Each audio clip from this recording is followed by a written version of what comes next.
Apakah kemudian yang sulit itu tidak bisa? Kalau kemudian yang sulit itu bisa kita lakukan, maka keputusan-keputusan besar mesti kita juga lakukan. Ide-ide besar dari masyarakat mesti mendapatkan ruang, mesti mendapatkan tempat.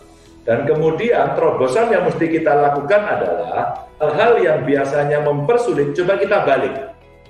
Kalau itu kemudian dibuat yang lebih mudah, apakah kemudian hasilnya ini yang diharapkan, ini yang disepakati, ini yang diimpikan oleh masyarakat? Yuk kita ambil di peran kita sendiri, yuk. Masing-masing, itu kita untuk kontribusi aja. Saya sampaikan sama teman-teman, kalau hari ini semua di-recall, semua dipanggil semua oleh Merah Putih, apa yang bisa kita berikan? Kalau kita bicara peta sektor yang mesti dibereskan, maka kita akan ngambil peran itu masing-masing. Ayo kita ambil peran. Hari ini momentumnya.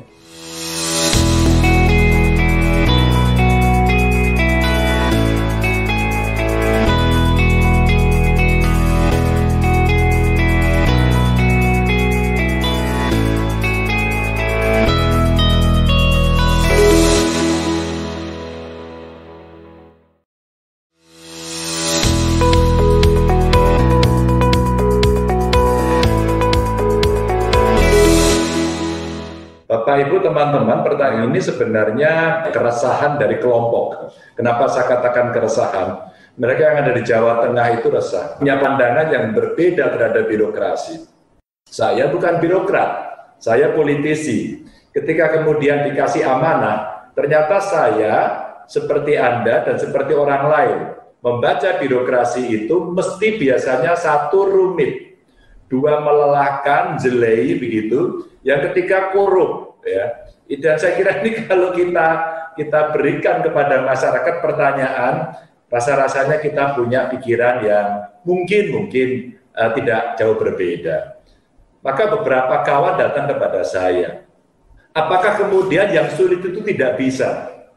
Kalau kemudian yang sulit itu bisa kita lakukan, maka keputusan-keputusan besar mesti kita juga lakukan. Ide-ide besar dari masyarakat mesti mendapatkan ruang, mesti mendapatkan tempat. Dan kemudian terobosan yang mesti kita lakukan adalah hal-hal yang biasanya mempersulit, coba kita balik. Kalau itu kemudian dibuat yang lebih mudah, apakah kemudian hasilnya ini yang diharapkan, ini yang disepakati, ini yang diimpikan oleh masyarakat? Dan rasa-rasanya iya. Maka ternyata itu bisa. Maka ternyata keruwetan, kesulitan, birokrasi yang rumit, ternyata bisa kita lakukan. Bapak Ibu teman-teman, proses panjang seperti ini, partisipasi dari publik, semua ternyata bisa menjadikan arisan kekuatan anak bangsa. Arisan untuk apa? Untuk membangun nilai-nilai baru, untuk membangun integritas, dan ternyata birokrasi bisa berbalik. Saya mau cerita saja. Maka ketika itu terjadi, hampir semua saya coba, apa ya yang bikin problem, kenapa jalan-jalan di Jawa Tengah buruk waktu itu. Ternyata apa? Anggarannya terlalu kecil. Kenapa anggarannya tidak mau besar? Karena tidak pernah fokus. Kecil-kecil dibuat seolah-olah semua dikerjakan. Pada akhirnya kita tidak pernah melihat apa yang kemudian konkret. Dalam waktu 3 tahun saja, ketika anggaran saya coba naikkan untuk infrastruktur itu 300%, ternyata hari ini sudah bisa kita lihat, hanya 3 tahun. Kemudian yang kedua, ketika kemudian birokrasi rumit, karena memang kami waktu maju dulu membawa tagline yang kira-kira hal ini juga menjadi komplain publik. Birokrasi yang korupsi, birokrasi yang ngapusi. Maka kemudian saya jadikan tagline boten ngapusi, boten korupsi itu sebagai satu value untuk kemudian bisa melayani. Dan ternyata satu persatu orang mulai gerundum, satu persatu orang yang biasanya perilakunya koruptif, maka satu persatu mulai minggir. Dan kemudian yang pengen baik merasa mendapatkan tempat. Yang punya mimpi perubahan sebagai seorang birokrat, ternyata mereka mendapatkan tempat. Dan akhirnya orang-orang berintegritas itu muncul. Dari yang sifatnya fisik, dari sifatnya pertumbuhan, dari sifatnya kebahagiaan di masyarakat, ada satu capaian yang kemudian kami merasa senang, merasa bahagia, buat hati saya sebagai pemimpin maknyes begitu rasanya, ketika seluruh survei mengatakan, wah pertumbuhan bagus, perencanaannya bagus, layanan publiknya bagus, buat saya biasa. Tapi ketika survei KPK mengatakan, di antara seluruh lembaga negara di Republik ini, Provinsi Jawa Tengah paling berintegritas, itu sebenarnya tujuan saya tercapai. Pertanyaannya adalah, apa sih yang diinginkan rakyat? Mereka menginginkan perubahan besar dari satu kekolotan-kekolotan birokrasi yang selama ini nyebelin. Kira-kira begitu aja. Apa sih yang dibawa dari semuanya ini? Simple aja buat saya. Apa yang mesti kita bawa? Ingat ya, kita ini lahir yang lebih dahulu dari kita itu udah berdarah-darah. Yang diberikan tidak hanya nyawa, harta, dan orang-orang tercinta itu ditinggalkan. Dan yang terakhir ini meninggalkan orang tercinta itu kan sesuatu yang kita tidak bisa membayangkan karena hubungannya sangat personal. Keluarga ditinggalkan, mereka berperang, mereka kemudian meninggalkan karena mereka wafat dan sebagainya. Maka saya mencoba mengapresiasi. Entah kenapa kita nggak janjian, tapi hari ini saya tiba-tiba ingin menggunakan kaos yang diberikan oleh teman saya. Kaosnya sih tulisannya menarik, mudah-mudahan kebaca dari situ, ya. Mudah-mudahan kebaca dari situ. Tapi kalau jaket ini saya jadikan satu, terus kemudian saya tutup, di sini ada Garuda Pancasila, menarik ya, bagus ya. Iya. Bagus ya. Dan yang menarik dari jaket ini pada saat masih baru kemarin. Ini baru dicuci sekali, mau pamer ya. Ini baru dicuci sekali. Waktu saya pakai di televisi semua, wow Pak, outfitnya bagus. Saya mau cerita saja, ini adalah karya Mbak Ana Fandri. Dan Mbak Ana Fandri membuat jaket merah putih dan Garuda Pancasila. Dengan gaya yang sangat Jawa banget begitu ya. Terus kemudian beliau sampaikan, Mas, ketika pandemi saya membuat ini. Dan ini dikasih merek yang Indonesia banget, Jaler. Mudah-mudahan di sini ngerti artinya ya, Jaler. Jaler itu cowok, Jaler itu cowok gitu. Dan kemudian ini industri kreatif yang muncul, yang hari ini Indonesia butuh kreativitas, inovasi. Maka kalau dikatakan kemarin, Indonesia sekarang menjadi negara maju loh gitu. Sebenarnya jangan cepat-cepat senang dulu, yang ngomong kan Bebeng itu. Dengan cara itu insentif kita menjadi berkurang. Nggak tahu itu insentif atau disinsentif. Buat saya dalam kondisi ekonomi seperti ini itu disinsentif. Jadi diangkat-angkat, biar sur, biar seneng, begitu kan. Terus kita dapat insentif. Maka buat saya itu lonceng yang diberikan tank begitu untuk saat ini saatnya kita berdikari dalam bidang ekonomi. Saatnya. Momentumnya hari ini. Kalau Bung Karno dulu bicara satu, kita mesti daulat dalam bidang politik. Dua, kita mesti berdikari dalam bidang ekonomi. Tiga, kita mesti punya kepribadian dalam kebudayaan. Masih relevan sampai hari ini. Itu bisa mengingat, merangkai, kemudian bermimpi untuk Indonesia yang lebih baik.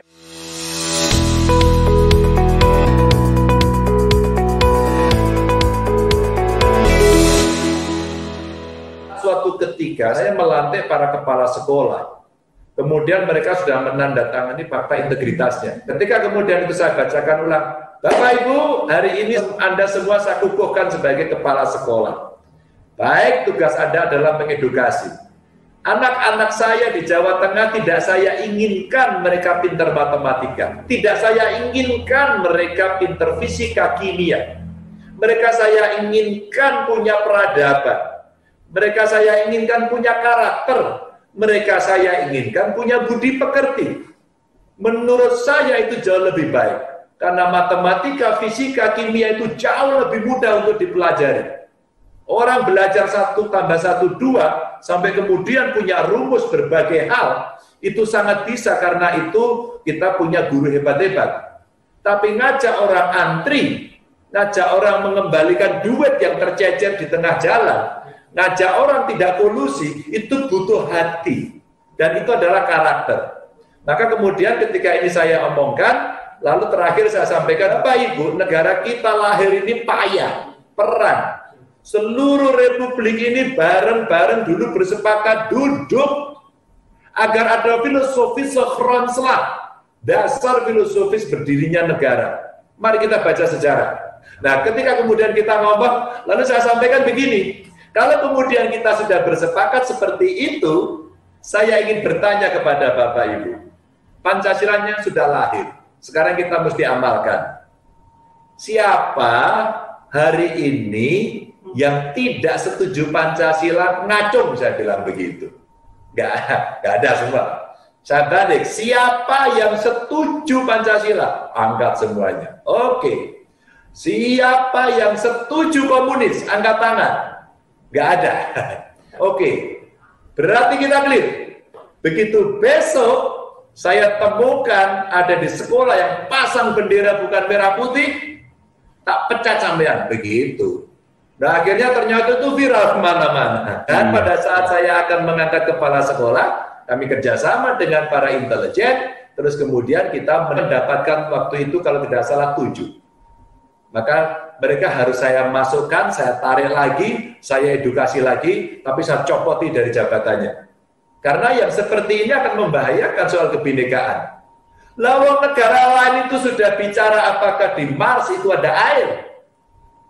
Bagaimana kemudian energi fosil kita geser lagi menjadi energi yang lebih ramah. Bagaimana kemudian kebutuhan manusia bisa kita penuhi dengan lebih baik.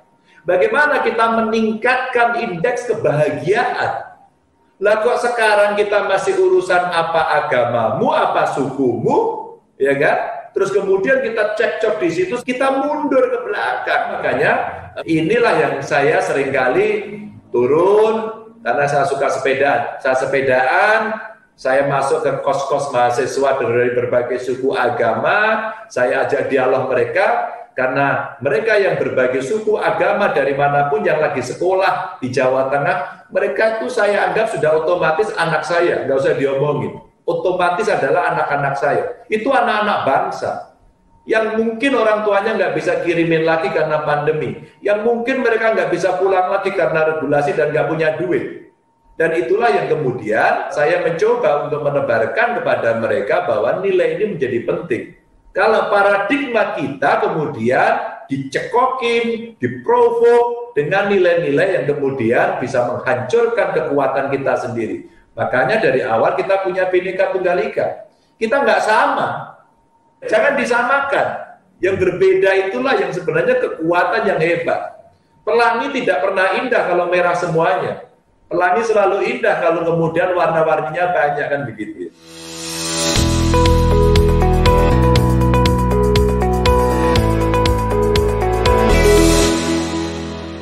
Nomor satu, korupsi yang mesti dibereskan. Karena korupsi ini penyakit yang luar biasa.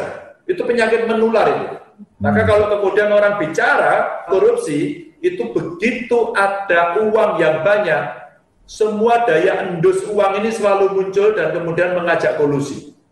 Kenapa saya katakan, Bapak Ibu teman-teman, saya harus membantu warga Jawa Tengah yang kesulitan dalam jaring pengaman sosial. Saya alokasikan duit 1,1 triliun, tentu tidak lebih banyak dari provinsi besar-besar lainnya, karena kami tidak terlalu kaya. Tapi ketika kami harus belanjakan, banyak orang kemudian nawari, Pak Ganjar kerjasama dengan saya yuk, berasnya saya suplai, telurnya saya suplai. Lalu saya bilang, kalian kalau sudah seperti itu, mohon maaf, pasti Anda tidak akan berpikir sumber daya yang bisa mensuplai, tapi mereka kecil. Mohon maaf, tanpa mengurangi rasa hormat, saya tidak bisa menerima tawaran Anda. Karena belanjanya hanya saya izinkan pada 2 tempat. Satu, dia mesti belanja ke badan usaha milik desa, agar kemudian beras-beras petani dibeli langsung, sehingga tidak ada makelar di situ. Yang kedua, Anda harus beli warung rakyat. Warung rakyat di Jawa Tengah ada satu perusahaan besar yang membantu mengedukasi agar mereka punya jejaring. Sehingga kalau beli telur di satu warung ini nggak ada, dia akan geser ke temannya, ayo dong dipenuhi bareng-bareng, Dan 1,1 triliun saya kira akan bisa kita bagi langsung kepada mereka yang membutuhkan. Bahasa Jawanya kira-kira ngiras-ngirus, aji mumpung. Mumpung bisa kita keluarkan, kita bisa menolong orang, tapi ekonomi juga jalan. Karena mereka semua sekarang lagi rindu order sebenarnya. Jadi kemudian kita dorongkan korupsi mas nomor 1 yang sekarang mesti kita berantas. Yuk kita ambil di peran kita sendiri, masing-masing. Itu kita untuk kontribusi aja. Saya sampaikan sama teman-teman, kalau hari ini semua di-recall, semua dipanggil semua oleh Merah Putih, apa yang bisa kita berikan? Hari ini momentumnya. Bagaimana ketika banyak orang di PHK, dirumahkan, teman-teman yang punya perusahaan-perusahaan besar, begitu kreatifnya dengan rasa kemanusiaan yang adil dan berani mengatakan, sorry bro, sorry sis, Anda saya PHK, Anda saya rumahkan, tapi jangan khawatir, saya akan dampingi Anda karena saya I love you. Anda tetap akan bisa bekerja, Anda akan saya kasih pendidikan untuk bisa mandiri, dan kelak kemudian hari kalau ekonomi baik Anda kembali, atau barangkali Anda sudah menjadi pengusaha yang nanti akan menjadi supply chain kami. Luar biasa. Kalau kita bicara peta sektor yang mesti dibereskan, maka kita akan ngambil peran itu masing-masing. Ayo kita ambil peran. Kalau kita bicara ekonomi hari ini mesti bangkit. 15% APBN, duitnya negara, hanya bisa berkontribusi. Maka 85% adalah swasta. Swasta apa yang bisa kita masuk? Bagaimana kalau konsumsi dalam negeri sekarang kita penuhi, kita kurangi import, tapi produksi kita speed up, bisa lebih cepat. Kalau itu bisa dilakukan, Bapak Ibu, teman-teman, itu percepatan yang bisa kita lakukan. Mari kita bicara lebih strategis lagi. 1, politik pangan. Politik pangan kita bereskan sekarang. 2, mari kita bereskan politik energi. Hari ini saatnya kita shifting pada energi yang lebih orientasi pada lingkungan dan sustain. Hari ini. Mari kita pelan-pelan ahli energi kita tinggalkan yang energi fosil. Dan yang terakhir, mari kita bicara politik air. Karena ke depan itu akan menjadi rebutan yang luar biasa. Dan yang hadir di ruangan ini, Anda punya kesempatan itu berkontribusi untuk mempercepat ini terjadi.